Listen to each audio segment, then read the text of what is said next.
আমরা ভিতরে ঢুকে গেছি। আমরা সমস্ত লাগেজপত্র এই যে সাইডে রেখে দিয়েছি এখানে।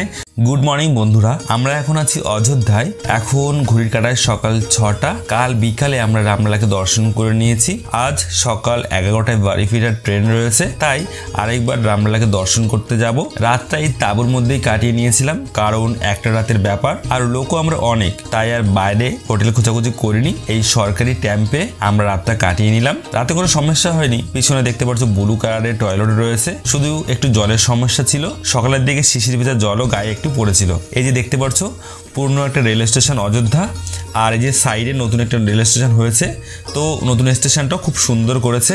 এখান থেকে বেরিয়ে এই যে পুরনো রেল স্টেশন দেখছো, এখান থেকে বেরিয়ে মাত্র 3 মিনিটের হাঁটা পথ, তারপর রাম মন্দির। চারিপাশে শুধু বাদর আর বাদর, আর হনুমানও রয়েছে অনেক, 2-1টা হনুমানও রয়েছে, বাদরও রয়েছে। তো আমরা সেইগুলো দেখে খুবই আমাদের ভালো লাগলো। তাদের সাথে ছোটো ছোটো বাচ্চাও রয়েছে। তো আমরা এখান থেকে অযোধ্যার যে জংশন রয়েছে, মেন জংশন, সেই জংশন থেকে বেরিয়ে সোজা হাঁটা পথ 3 মিনিটের, তারপর আমাদের রাম মন্দির। দেখো চারিপাশটা কত হনুমান বসে রয়েছে সুন্দরভাবে, কেউ কোনো ডিস্টার্ব করছে না, সবাই খুব ভদ্র। এদিকে হার্দিক বায়না করছিল যে বাবা আমাকে বাসি কিনে দাও, তো আমরা ওকে বাসি কিনে দিলাম। তো আমরা জিজ্ঞাসা করলাম যে দাম কত করে, দুটো মাত্র 40 টাকা নিল, তো খুবই কম দাম। তো আমাদেরও খুব ভালো লাগলো যে নর্মালি দাম আমাদের ওখানে যেরকম দাম, তো এখানেও সেই একই দাম। তো দাম নিয়ে কোনো সমস্যা হয়নি। তো আমরা দুটো বাসি কিনে নিলাম। তো তারপর বাসি কেনার পরে আমরা রাম মন্দির যেহেতু এসছি, আর কপালে যে তিলক লাগাবো না, জয় শ্রীরাম লিখবো না, তা কখনো হয়? সেই জন্য সবাই কপালে জয় শ্রীরাম লিখলাম। তো সুন্দর করে যারা ওখানে জয় শ্রীরাম লিখছিল তারা খুবই সুন্দর করে কপালে তিলক লাগিয়ে দিল, তিলক লাগিয়ে জয় শ্রীরাম লিখে দিল। আমাদের সত্যি খুব ভালো লাগলো, কখনো কপালে জয় শ্রীরাম লাগাইনি। তো আমাদের যেহেতু এখানে এরকম পাওয়া যায় না জয় শ্রীরামের লেখা, তো আমরা ওখান থেকে জয় শ্রীরাম কপালে লাগিয়ে নিলাম।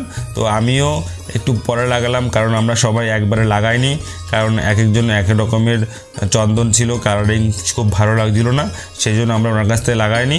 একটু আগে গিয়ে আমি একটু লাগিয়ে নিলাম জয় শ্রীরাম, প্লাস তার সাথে ত্রিশূলও আমাকে লাগিয়ে দিল। আর এদিকে দেখো কত পতাকা দেখতে পাচ্ছি, পতাকাগুলো খুব সুন্দর লাগছিল। 20 টাকা করে, মাত্র 20 টাকাগুলো এইগুলো বিক্রি হচ্ছিল। তো আমরা কি করলাম, যার যার যেটা পছন্দ সেই পতাকাগুলো আমরা নিয়ে নিলাম। আমাদের খুব ভালো লাগলো দেখে যে জয় শ্রীরাম এত কম দামে পাবো আমরা কখনো ভাবিনি। তো দেখো এই যে গেটের সামনে আমরা চলে এসেছি অযোধ্যায়। গেটের সামনে এসেই আমরা ভিতরে ঢুকে গেছি।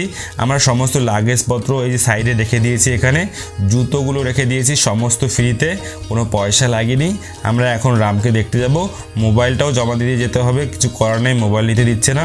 প্রথম সবাইকে মোবাইল নিতে দিয়েছিল, কিন্তু এখন আর মোবাইল নিতে দেবে না। আমরা খুব কষ্ট পাচ্ছি, ফটো তুলতে পারবো না, যেহেতু ফটো তুলতে দেবে না, ভিডিও করতে দেবে না, ফোন অ্যালাউ নেই, আমাদের ফোন এখানেই জমা দিয়ে যেতে হবে। তো আমাদের সত্যি খুব কষ্ট লাগছিল যে ফটো তুলতে পারবো না, তাই আমরা ফোনটা এখানে রেখে যাচ্ছি। তো বন্ধুরা দেখা হচ্ছে নেক্সট কোনো ভিডিওতে। জয় শ্রীরাম।